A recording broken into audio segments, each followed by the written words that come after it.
I keep hearing that indie games are going to save the game industry, and that's just simply not true. They will save gaming in the short term, but in the long term, they can't, in a way. Let's get to it. So we've had a bunch of hits lately, like Lethal Company, Balatro. They've come out of nowhere, and you're like, oh my god, these are just amazing.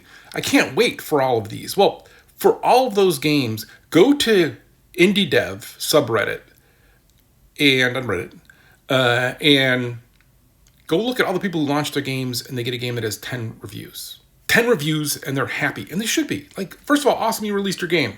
Totally behind that. You got 10 reviews. You have 20 reviews. And that's a big success. Because there's so many games spread across so many people that there's just so many, I'm going to say, failures happening left and right.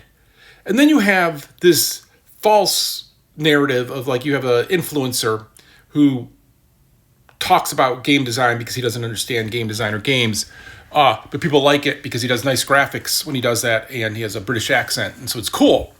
But he made a game, and it's a mild success at best, but he can say it's a success, but that's with having his entire audience of millions of people.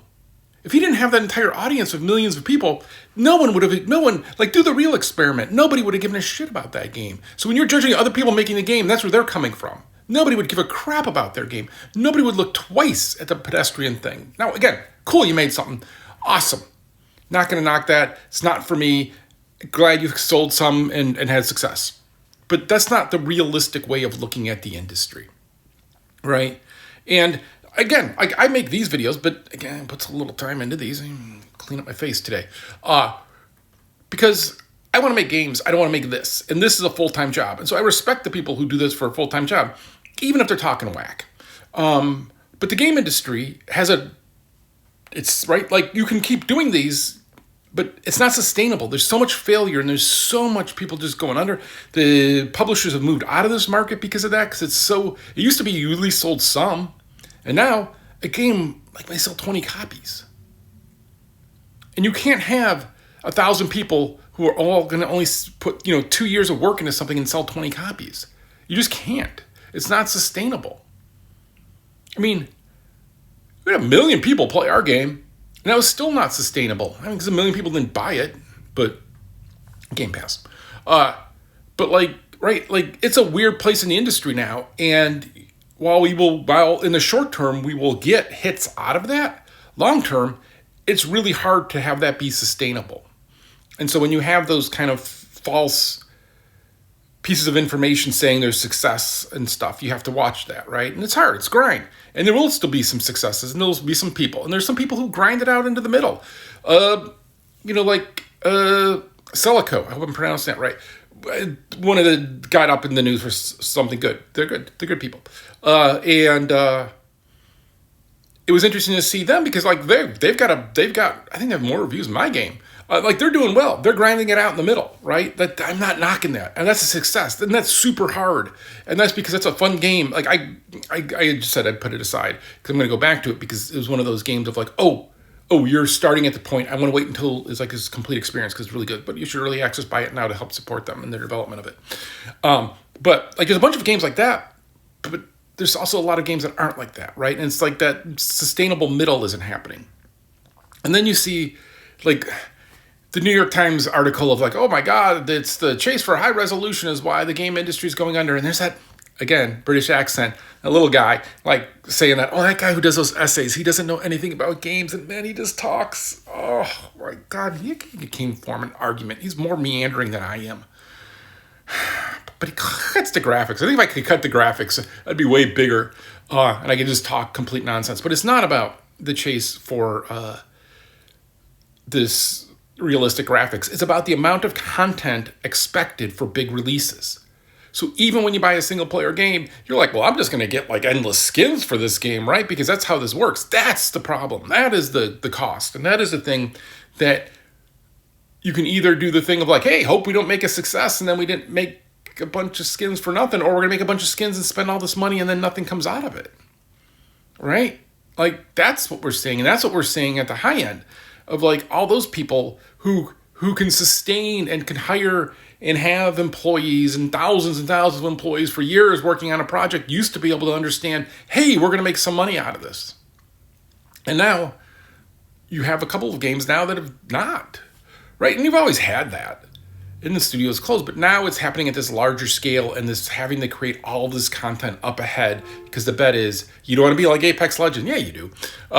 Where, when they first launched, they just weren't ready to follow up on it, right? And then Vince was like, hey, no, we're not going to work everybody to death. We're going to be reasonable human beings. And of course, the internet celebrated that.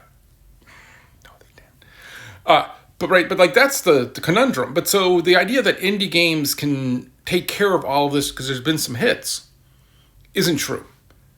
There will always be some hits. There will always be somebody who is just, if you want a good podcast, man, listen to any podcast that the creator of Beltro talks about. Beltro.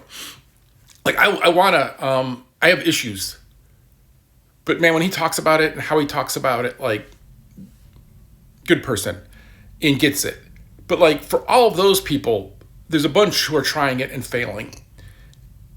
And maybe that's the way it's going to be for a long time, right? Or you set expectations down.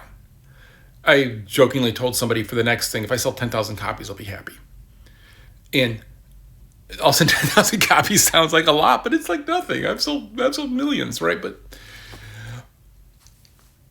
that's where we are. And it's just hard to think that indie games can sustain filling that void that's happening, right? I mean, like Helldivers 2 came out of nowhere, but for every Helldivers 2, there's a Concord that came out of nowhere and didn't make it. And so, yeah. I'm not trying to be all gloom and doom, right? There's always transitions and there's always upheaval. And no, this has nothing to do with AI.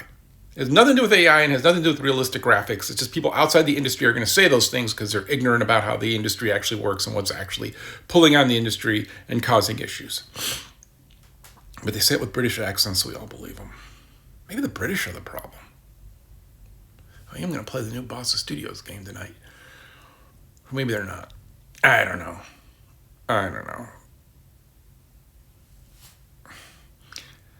So I really do like indie games. I support indie games for people who make indie games. Just like people who attack them. Hi, Jen. But I still worry. So there you go. I've made this video like 5 times because I keep being too negative, and I think this is too negative as well. Or I'm picking on people. And I'm picking on people for myself and not for the discussion. But I'm also just kind of frustrated because they get listened to. And we believe those people. Like that SAS is a good director. But SAS, oh my God, I cannot talk at the end of this. People who create essays about games and who are celebrated for their deep thoughtfulness, and they have no idea what the fuck they're talking about. I don't even know how source control works. I don't know.